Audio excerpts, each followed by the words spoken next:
One nation one election के कई फायदे हैं जो आपको समझने चाहिए और मेरे ख्याल से इसी वजह से इसे लाया जा रहा है। जरा आपको फायदे बता देते हैं, नुकसान भी बताएंगे, चुनौतियां भी बताएंगे, लेकिन पहले फायदे सुन लीजिए। सबसे बड़ा फायदा, चुनाव का खर्च घटेगा।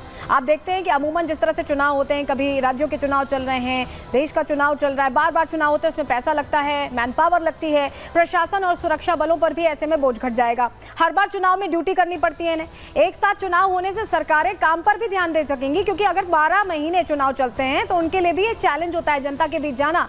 राजनीतिक पार्टियां पूरे साल चुनावी मोड में नहीं रहेंगी ऐसे में, और एक ही दिन चुनाव होने से वोटिंग प्रतिशत भी बढ़ेगा, क्योंकि लोग ज्यादा से ज्यादा संख्या में निकलकर मतदान कर पाएंगे। तो चलिए, ये तो हमने आपको फायदे बताए, जो फायदे सोचकर ये बिल लाया जा रहा है। लेकिन कई चुनौतियां, इतना आसान नहीं है, क्योंकि ये कभी सिस्टम हुआ करता था पहले, लेकिन अब सिस्टम चेंज हो गया है। तो चुनौतियां क्या क्या है, चलिए वो भी आपको बता देते हैं, जानकारी आपके सामने रखते हैं। एक देश एक चुनाव, यहाँ पर इसलिए भी संविधान में संशोधन जरूरी है, तो इसलिए अपने आप में चुनौती, क्योंकि नंबर्स को लेकर जो प्रॉब्लम है वो हमने आपको बताई।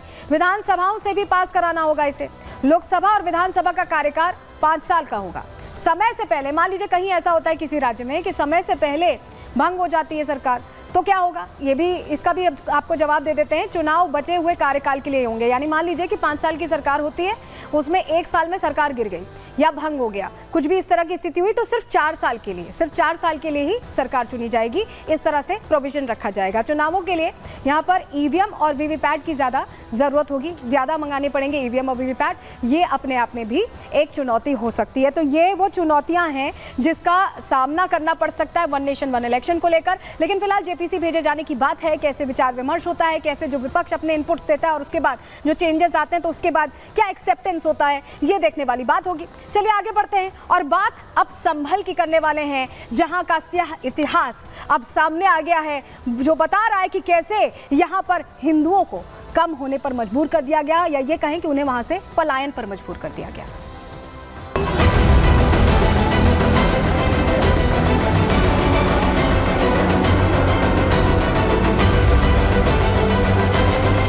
प्रदेश में 815 सांप्रदायिक दंगे हुए और 192 लोगों की मौत उसमें हुई। 2007 से 2011 के बीच 616 ऐसे सांप्रदायिक घटनाएं हुई हैं जिनमें 121 लोगों की मौत हुई। 1947 से लेकर के अब तक 209 हिंदुओं की निर्मम हत्या वहां हुई है संभल के अंदर। 209 हिंदुओं की।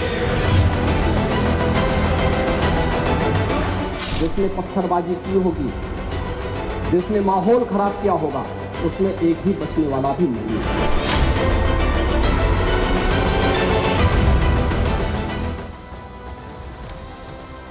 आपको याद होगा कि कल कैसे योगी आदित्यनाथ ने विधानसभा के अंदर ये बड़ी बात कही थी कि संभल में दंगे हुए, और इस तरह दंगे हुए कि हिंदुओं को वहां से पलायन के लिए मजबूर होना पड़ा। जब संभल के इतिहास को खंगाला गया, जब सरकारी दस्तावेज जो लाए थे योगी आदित्यनाथ सदन में बोलने से पहले, उन्होंने दस्तावेज के एक एक पॉइंट को देखा, तो समझ में आया कि दंगे कराकर यहाँ हिंदुओं को दबाया गया है और मुस्लिम आबादी अचानक से बदल गई। तो डेमोग्राफी का चेंज है, उसको लेकर अब बड़ा खुलासा हम करने वाले हैं, क्योंकि यहाँ पर हिंदुओं का नरसंहार हुआ है और ये सच अब खुलकर सामने आ गया। एक एक पहलू उस रिपोर्ट का, उस प्रशासनिक दस्तावेज का आपके सामने रखेंगे, लेकिन पहले आपको सुनवा रहे हैं कि सदन के अंदर योगी आदित्यनाथ ने कैसे इसका जिक्र किया और क्या बताया संभल के दंगों के बारे में, इतिहास के बारे में। सुनिए जरा। ये संभल में दंगों का जो इतिहास है 1947 से ही प्रारंभ होता है। 1947 में एक मौत होती है। 1948 में 6 लोग मारे जाते हैं। 1958 में भी दंगा होता है। 1962 में भी दंगा होता है। 1976 में भी 5 लोगों की मौत वहां पर हुई थी, और 1978 में 184 हिंदुओं को सामूहिक रूप से जला दिया गया था। 184 हिंदुओं को हत्या हुई थी, हिंदुओं की हत्या हुई थी और जलाया भी गया था, और 184 हिंदू मारे गए थे वहां। 184 मैं वही तो कह रहा हूं ना, आप उस सच को स्वीकार नहीं करेंगे, आप उस सच्चाई को स्वीकार नहीं करेंगे। और लगातार कई महीनों तक वहां कर्फ्यू था। 1980 में फिर दंगा हुआ था, एक मृत्यु हुई। 1982 में फिर दंगा हुआ, एक मृत्यु हुई। 1986 में 4 लोग मारे गए और 1990 फिर 1992 में 5 मौतें हुई, 1996 में 2 मौतें हुई। ये लगातार ये सिलसिला चलता रहा। तो सुना आपने योगी आदित्यनाथ ने कैसे सिलसिलेवार तरीके से बताया, और वही प्रशासनिक दस्तावेज अब रिपब्लिक भारत के पास है, जिसके मुताबिक किस तरह से एक एक करके हिंदुओं को यहां से मजबूर कर दिया गया छोड़ के जाने के लिए। अब वो खुलासा आपके सामने करने वाले हैं। चलिए जानकारी आपके सामने रख रहे हैं, वो प्रशासनिक दस्तावेज ये आप देख रहे हैं, और इसका पेज नंबर 1 जहां पर लिखा है कि कुरैशी आदि मुसलमानों द्वारा इन पर हमला कर दिया गया और इसमें अन्य लोग भाग गए, परंतु जगदीश शरण को पकड़कर मुस्लिम लोगों द्वारा हत्या कर दी गई। यहाँ पर हिंदू मृतक 1, पेज नंबर 1 का ही आगे जो सारांश लिखा है देखिए। कुरैशी आदि मुस्लिम लोगों वाला हम बता चुके हैं आपको। यहाँ पर बड़े नवाब महमूद हसन खां, वर्तमान विधायक इकबाल महमूद के पिताजी जो विधायक है समाजवादी पार्टी से, उनके द्वारा फायरिंग की गई है और दंगा करवाया गया है। उस समय हाकिम सराय में कटघरे के मोड़ पर सांप्रदायिक दंगा हुआ, 6 हिंदू मारे गए। 1948 की रिपोर्ट हमने आपको बताई है। लगभग 20 दिनों तक यहाँ कर्फ्यू भी लगा रहा, ये मेंशन्ड है, यानी पहले 1 मृतक हिंदू और इस बार 6। ये पेज नंबर 1 की डिटेल है साल 1948 की। इसके बाद चलिए अगला पेज आपके सामने रखते हैं, ये दूसरा पेज है। 1958 का जिक्र है, 48 का बता दिया आपको, 58 का।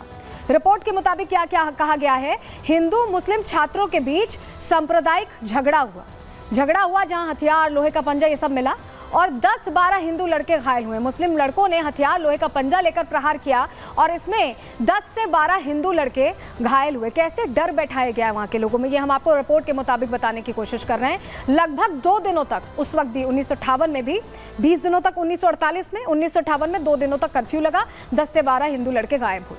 पेज नंबर 2 में आगे लिखा है, जेपी कृपलानी ने उपचुनाव अमरोहा संभल लोकसभा से उस वक्त लड़ा था और पूर्व विधायक महेश गुप्ता को उस वक्त मुस्लिमों ने चाकू मार दिया था। किस तरह से दबदबा कायम करने की मुस्लिमों ने कोशिश की आप समझिए। मुस्लिमों ने चाकू मार दिया था, 1962 का ये जिक्र है। और चलिए पेज नंबर 3 की जानकारी आपके सामने रख रहे हैं, ये पेज नंबर 3। 1976 आ जाते हैं, जहां पर रिपोर्ट के मुताबिक, प्रशासनिक दस्तावेज जो हम आपको ये दिखा रहे हैं उसके मुताबिक 29 फरवरी को मुस्लिमों ने मौलवी को मारने की अफवाह उड़ाई। एक अफवाह उड़ती है और उसके बाद जानकारी मिलती है कि एक मुस्लिम ने ही मौलवी को मारा था, लेकिन अफवाह किसके लिए उड़ाई गई, हिंदुओं के लिए उड़ाई गई। मंजर शफी और अताउल्ला नदारी ने उनके नेतृत्व में सूरज कुंड और मानस मंदिर उस वक्त तोड़ा गया, मंदिर को तोड़ दिया गया। किशन लाल के घर को जलाने का प्रयास हुआ, 1976 का ये पूरा मामला है। और इस दौरान हरि सिंह और राकेश वैश्य की हत्याएं हुई थी।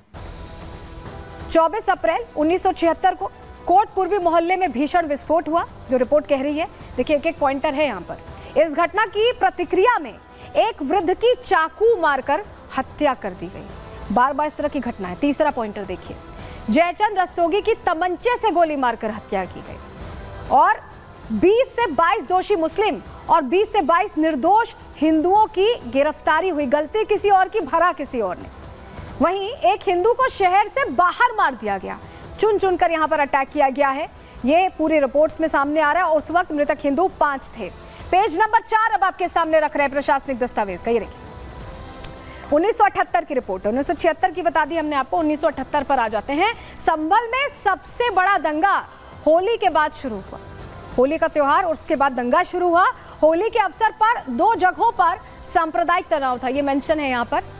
होली जलने की जगह किसी मुस्लिम दुकानदार ने खोखा रख दिया, उस जगह पर ज्वलनशील पदार्थ रख दिया और दीपा सराय में यह अफवाह उड़ाई गई कि मंजर को मार दिया गया है। यह अफवाह उड़ा दी गई। उप जिला अधिकारी उस समय थे रमेश चंद्र माथुर, उन्होंने भागकर किसी तरह अपनी जान बचाई थी।